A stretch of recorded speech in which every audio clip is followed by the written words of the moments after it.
Hello, hello, everyone. Good morning. Morning.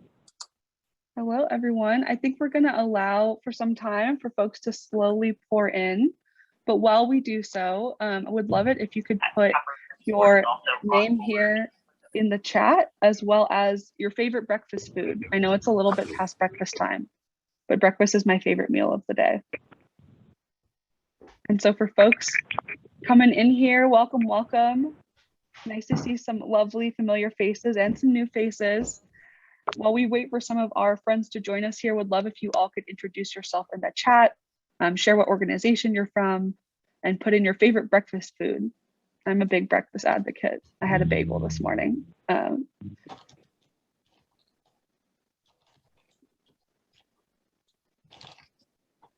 hello. Welcome, folks. Welcome, welcome.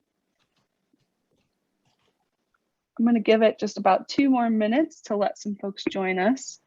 But in the meantime, for anyone who's just joining, if you could go ahead and put your name, your organization, and your favorite breakfast food in the chat. I see Mark also loves bagels. Grits and sausage, yep, that's a good one. Steel cut oats, healthy. I like some oats myself. A little cinnamon on there. Nishal, just bacon, only bacon for breakfast. Protein. Only bacon. Only bacon. Honey Nut Cheerios, awesome, awesome. I think we have a few more folks joining us here. For anyone just joining, if you could introduce yourself in the chat, say your organization and your favorite breakfast food. It's a pivotal question on this Friday here. Awesome. I have 2 teachers as parents, so breakfast is the most important meal of the day, was hammered into my brain from a young age. Eggs Benedict with salmon and sprouts. Oh my gosh, we are bougie in here. I love it. Avocado toast, yes, after my own millennial heart. Yogurt and fruit, amazing. All right, all. I think we're gonna go ahead and get rolling here, and we'll have some more folks coming in to join us. But thank you so much for joining our first quarterly meeting for the Capital Region Coalition for Digital Inclusion. Great to have you all here with us today. Really quickly before we start, I want to thank some of our coalition sponsors, which include our local 4 workforce boards, SETA, North Central Counties Consortium, Golden Sierra, the Yolo County Workforce Investment Board, and some of our additional sponsors, which include SMUD, AT&T, and Union Bank. Alrighty, I also want to go ahead and thank our steering committee we have here with us today. Members from organizations such as the City of Sacramento, Clear Strategies. We have our Valley Vision folks here today, as well as the Sacramento Public Library, Sac State, and the Los Rios Community College District. So huge thanks to our steering committee and all that they do. So really quickly here, I just want to go over some quick housekeeping. We'll have some time for Q&A kind of throughout our meeting here today, but please go ahead and direct any of your questions to the chat or raise your virtual hand and you'll be called on.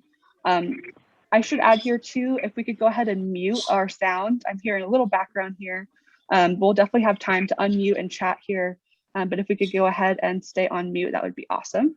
Again, this meeting will allow some time for Q&A, and this meeting will be recorded, and some of these post-meeting materials will be shared, including our PowerPoint.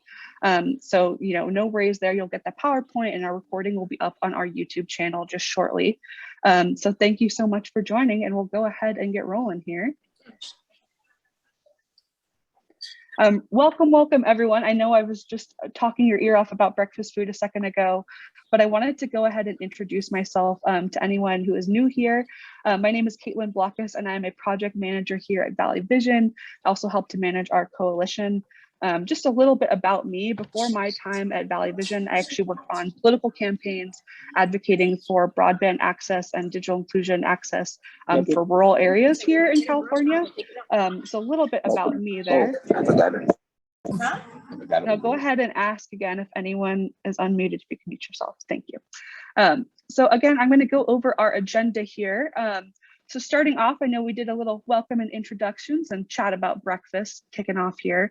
But diving into the meat of what we are doing today, I want to go over some of the kind of coalition changes coming in 2022, which include our name change. We may have caught some of you off guard with that in the beginning here, and I'll dive into that in a second, as well as some of our future quarterly meetings. And then we'll look about how that has related to our work coming up, our past work in 2021, kind of looking at changes, looking at last year and what is ahead of us. And then we are really excited today to launch our Capital Region Digital Inclusion Portal. So we'll be giving you a tour of that and also kind of introducing you to what I like to call the man behind the machine, Nishal Mohan, who's the founder of MoHuman, who we've partnered with to create this portal. We'll have some time kind of throughout and also in this section for some Q&A and discussion, and then we will adjourn here at 12:30 today. Alrighty, so looking at some of the changes coming in 2022, I wanted to elaborate a little bit more on our coalition name change. In the past, from our kind of start in 2018, we started as the Sacramento Coalition for Digital Inclusion. And so we were looking kind of at our region and at our work and the folks that we serve and wanted to really make sure that we were being as inclusive as possible with that name. I know for myself, I grew up in El Dorado County. I now live in Placer County, and just that name, Sacramento and Sacramento only, I was thinking like, that doesn't truly, I think, represent the full amount of folks that we serve. Hence kind of changing our name to the Capital Region Coalition for Digital Inclusion, which includes all of these counties you see here. This also kind of reflects our partnership with the workforce boards and the 9-county region that they serve. And so we wanted to really be more reflective of that, and also, continue to extend some of our outreach and some of the services that we provide to that larger area and have our name be reflective of that. We also this year are moving to a quarterly meeting schedule, which I know we've discussed a bit in the past. We met nearly every month last year, and so we're really trying to move to more quarterly educational, depth-filled meetings here. Some future focuses for the rest of this year that our team has identified is exploring the concept of bringing digital navigators to our region. We're currently planning to put on a panel of different digital navigator programs, and more to come on that note. And we're also excited to focus in on kind of what we call educational broadband, specifically things like, helping the folks that we serve read their internet bill, helping them determine speed tests, some of these kind of complicated concepts of broadband that even for myself getting into this field were hard to understand. We want to make sure we're breaking some of that down and making sure that community members are best served and best connected and really understand some of those things. So those are some of our focuses for this year so far, although I will say there are 4 quarters in a year. And so I would invite you all either in the chat to share or with our team later on verbally, if there are any future focuses you think we should bring. Again, this coalition is made up of all of us and may just serve all of us. So excited to add some more to our future focuses there. Our next meeting, we're still kind of firming in on a date. We're thinking it will be late May or early June of this year, and we will absolutely send out calendar invites and invitations and such over email when we firm in on that date there. Alrighty, and I also want to touch on our work in 2021 and sort of how that's led us to what we're doing today, to the digital inclusion portal that I'll discuss a little bit more shortly. And so just kind of want to touch on some key points and key work that happened last year. In 2021, we hosted 8 coalition meetings, and in these meetings, we convened 93 distinct different organizations and participants. And kind of in these meetings, some notable things included presentations from local, state, and policymakers on all things from broadband, from digital skills access, things like North Star digital literacy. And we also brought folks together, convening individuals to provide resources, to connect them, to serve as kind of a platform for that. Last year, we also published the 2021, at the time it was the Sacramento Coalition for Digital Inclusion Action Plan, as well as our Lemon Hill Neighborhoods Assessment. So that action plan, actually just touching on that first, was distributed to over 214 stakeholders. It was shared throughout our social media with over 1,700 followers, and actually kind of tracking it online, it continues to be shared and read as a real map and guide to digital inclusion, to efforts coming into the future. And we've shared it with other coalitions, other groups, and continues to be shared online. So really excited to announce that and track that a little bit. And then also want to touch on our Lemon Hill assessment, which really was a deep level sort of digital inclusion analysis and research on one of the highest poverty neighborhoods in the Sacramento area. And we wanted to do that in order to, be able to advocate and inform for some of those investments in the future. And I will say some of that work is underway. So excited that, some of that different research and some of those different things shared is bringing some actionable motions forward. Last year, we also donated through the work of the coalition 99 computers to Computers for Kids, who, despite their name, serves individuals of all age groups and kind of in connection with United Way and their device distribution program. Someday, we've got to get one more computer. I wish that number was 100, but we'll get there and maybe more than that soon. And we also redesigned and updated the coalition website, which I'll dive into shortly here. But we really wanted to make that a more cohesive, editable, changeable source for folks to go to for coalition meetings, for resources, for different events. And so, as I'm sure we are all aware of in our kind of digital landscape, things are always changing. There's a lot in the works. So that website continues, we're continuing to add things, to change things. It's kind of the nature of this digital realm that we are in today, but really excited to have announced that. And so kind of looking through our past work in 2021 and after meetings with our steering committee, we were just thinking about what we could really provide and do for our region here. And we decided we really needed a platform or a focal point for folks to go to. And a lot of that, dialed back into resources.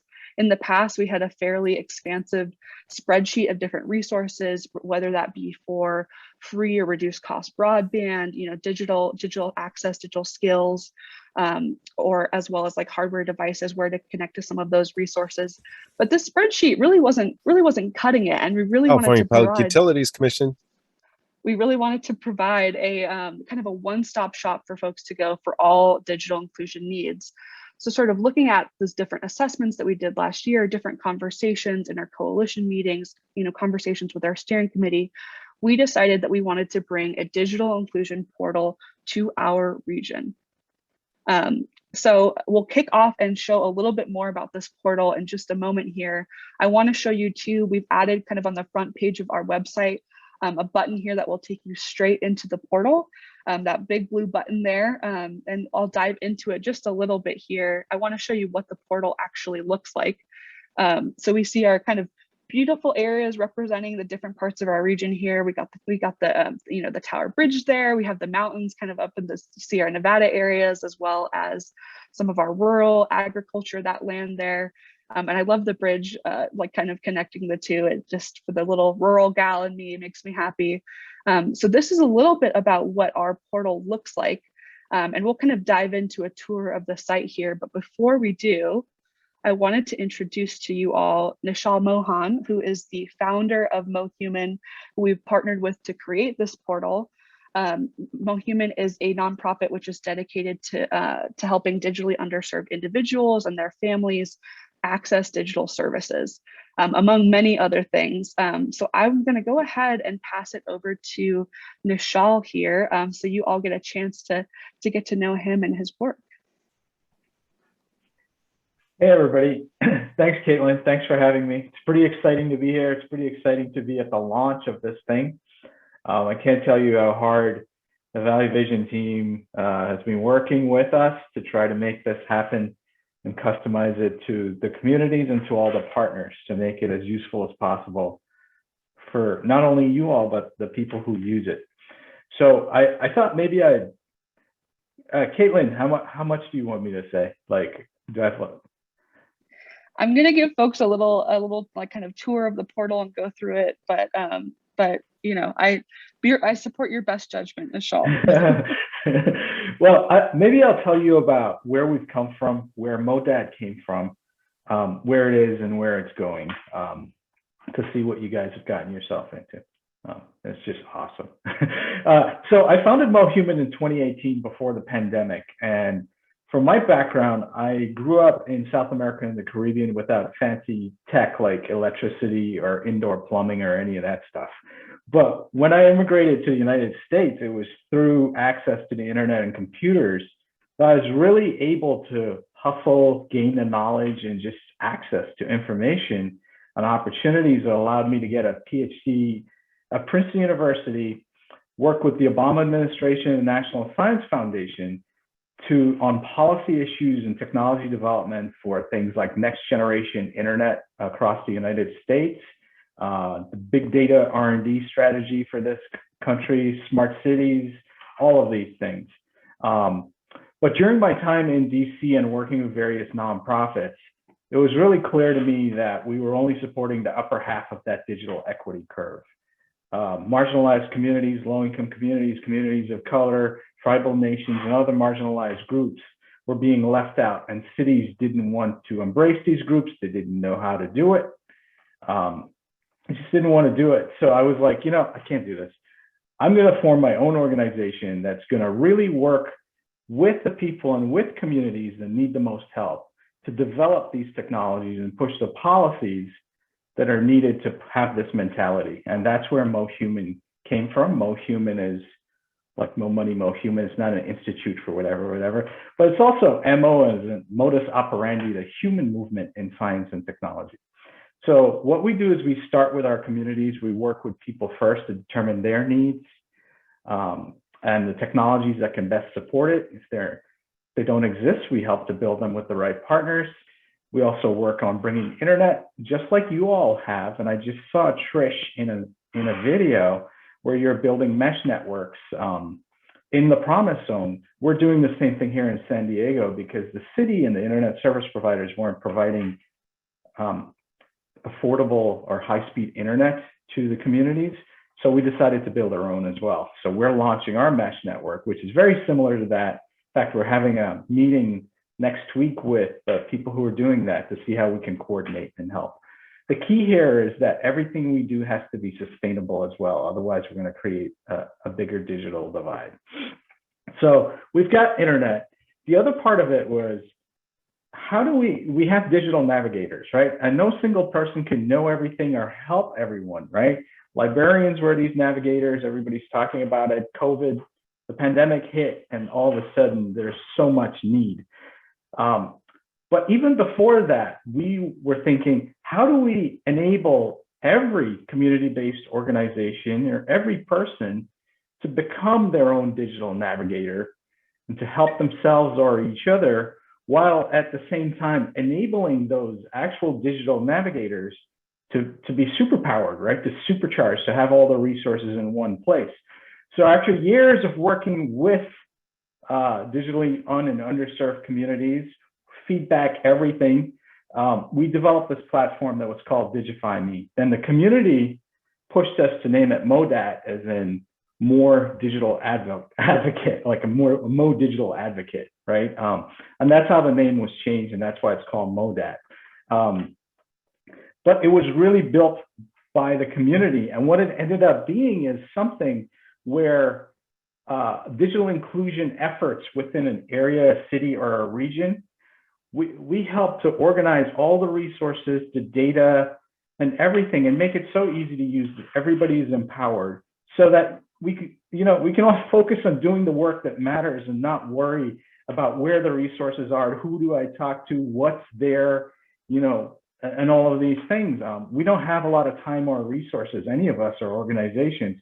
So we really wanted to democratize this and see how we can make this accessible to everyone. I'm so happy that you all in Valley Vision have partnered with us, because I really think we're onto something here that's going to change the narrative of how digital inclusion is done. We're actually creating a standard here for communities and for people, and from the way the information is organized all the way to the way people access the information. So a couple of quick things about this is that we really worked with the community before developing this thing. And even during the development, 96% of what we developed for this platform, this online platform, has not been released because the community hasn't asked for it as yet or have wanted it. So there are these amazing things that I think will be released as they're needed. From the accessibility point of view, from the user interface to the colors, the site might be dark and a black color, but it's about lower resources costs and data cost on your devices. It's about ease of use and viewing contrast ratios. Everything is worked out for accessibility. We've tried to support the languages that our communities need. So, for example, in our talks with Valley Vision, some of the groups that work with refugee populations, they needed translations in Pashto. So we worked to integrate translation of the whole site. And when Caitlin showed you not only the front, but the back that the users have and their user portal for bookmarks and everything else in that language, in addition to Spanish, and we will support more as the communities need it. On a device, it can be used on a phone, a computer, a tablet. And Renee, I don't know if you know this, but soon the text messaging version, we figured out how to work that into WhatsApp as well. So you can search by text, just text to a 5-digit number and it'll ask you questions. For those who don't have the devices or the connectivity as yet. And Caitlin's always been about an app, so that will come. From the data side, what we're also going to be able to get is direct data from usage from the community. So what's going to happen is that every month we're going to be able to share data with you all about how this is being used. You know, it can be used in the gap analysis to figure out what's missing. You know, what do we need to bring here, right? So it's not only about aggregating all the resources and having it an easy to find way, but it's also about that gap analysis. And I'll tell you why I'm so excited about this. So we launched this in San Diego, right, for our San Diego Promise Zone. And what we found from our communities and usage was that small businesses owned micro enterprises, street vendors, and so on. They were not digital in any way. And our community organizations pushed us really hard to embrace, like, we need to help small business owners, right? This is something we wouldn't have thought of. This is something I don't hear in the digital inclusion world. But these businesses represent the quickest and fastest economic development as a community right now. So there's a MoDat small business that's being developed with business partners as well, which we can integrate and help those companies digify themselves on the way to full, their full, whether it's a Shopify or a Squarespace site or something. But we're working on that. But we wouldn't have identified that. The data allowed us to do this. And the last thing I want to tell you about this is, the way we view digital equity, digital resilience is that it's not just about your device or an internet connectivity or digital skills, because these are just tools that are needed to get us somewhere. And it's about economic development for everyone. It's about health equity. It's about workforce development and these things. So what's happening with MoDat is that we've been building in pathways of services, right?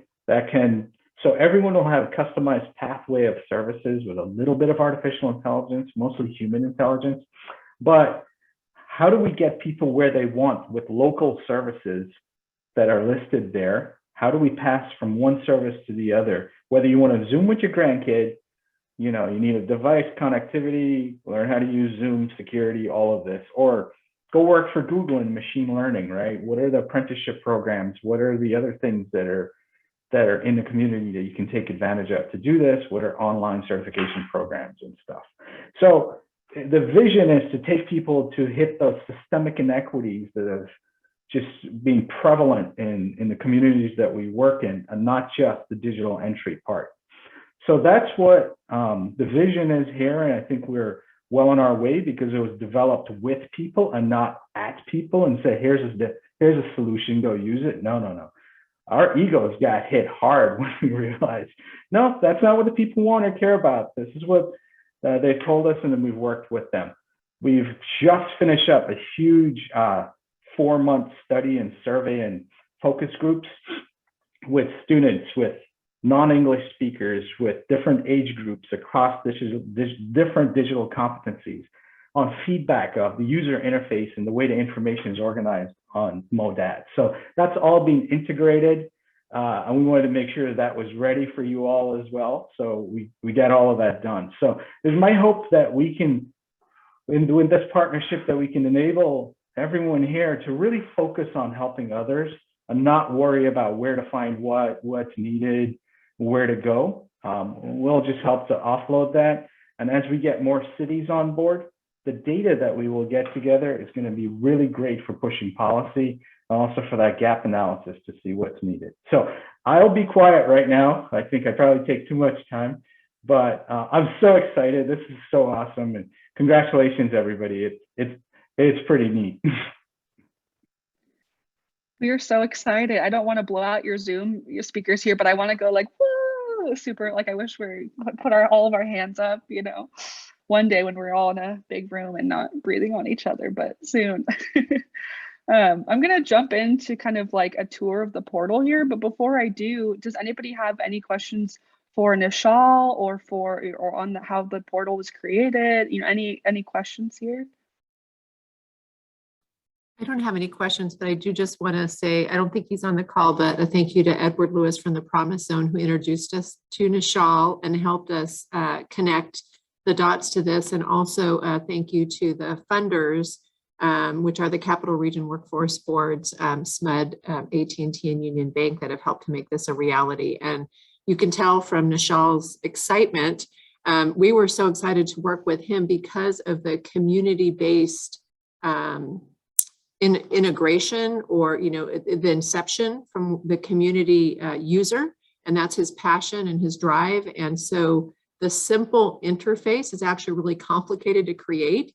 It's intended to empower the community members themselves and the frontline workers who are working with the community and underinvested communities and populations. So, we just really appreciate his passion and his heart. He's brought that into the product, and we think you'll see it and you'll love it. We encourage you to ask any questions.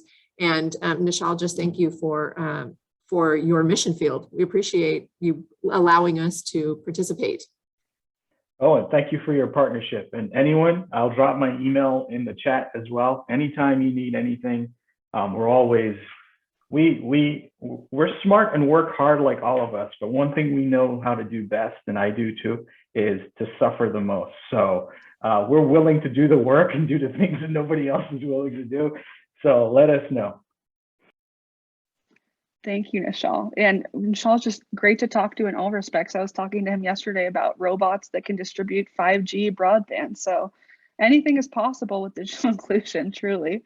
So I'm going to go ahead and share screen, and we'll jump right on into our portal here. So we have linked this again directly on the front of our coalition website. So if I go ahead and click this big blue button here, you'll have to forgive my rural broadband if there's a lag. There we go.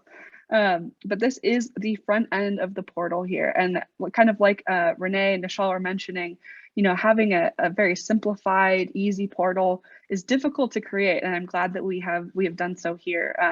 So kind of the front page here, I'm just going to walk you through what it would be like if I am community member searching for something. So let's say here, if I am looking for, say, computers and internet training here, you can see there's several different categories to choose from computers, computers and internet training, digital services, digital tools, internet service. So I'm going to go ahead and just say select computers and internet training here. And let's say here, kind of under this tell us more section, you can see there's several different things. So if you wanted to hone in on specific topics, we see here computer basics, email, internet safety and privacy, social media, the cloud, or video chat, which includes, programs like Zoom or Google Meet. So let's say here, for example, I want to learn about computer basics. And then you can go ahead and search the area that you're in. So right now, I think we have 103 resources on this site all around our capital region. We are continuing to add to this, and I will show you a little more about that in just a moment here. But let's just say, because I live in Sacramento here, let's go ahead and search. Awesome. So first, it will show you above kind of a visual map of all of the different resources kind of close to or in your area.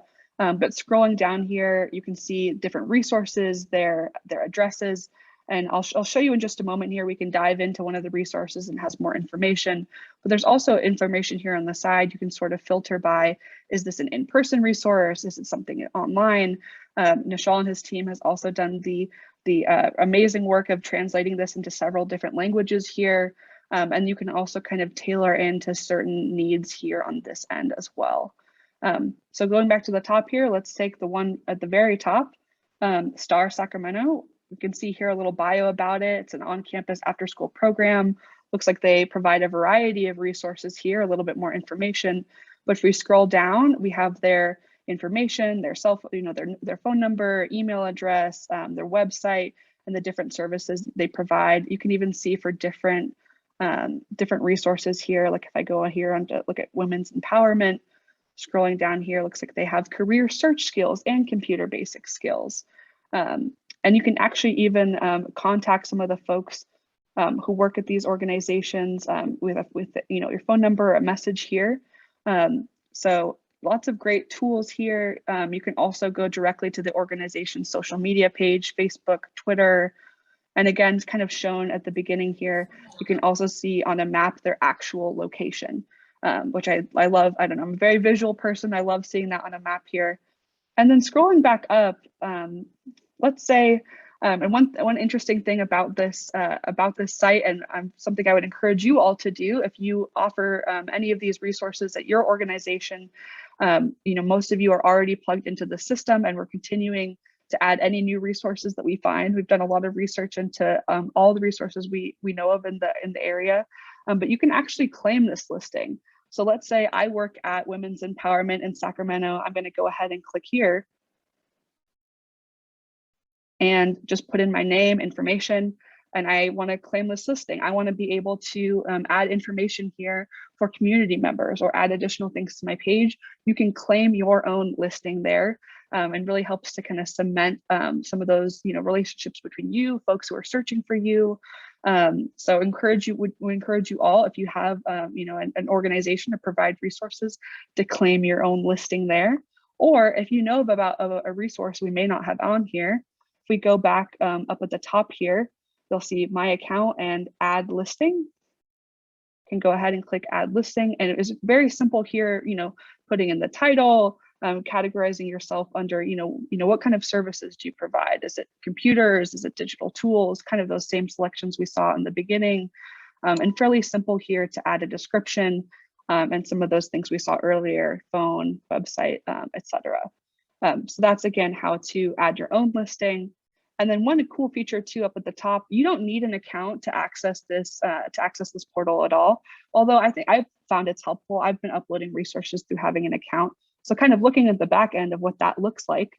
If you have an account here, there's multiple different settings here. You can look at some of the different listings that you've uploaded. You can also favorite different listings if you want to keep track of some of the different things, like certain resources that you love or certain things that you want to go back to.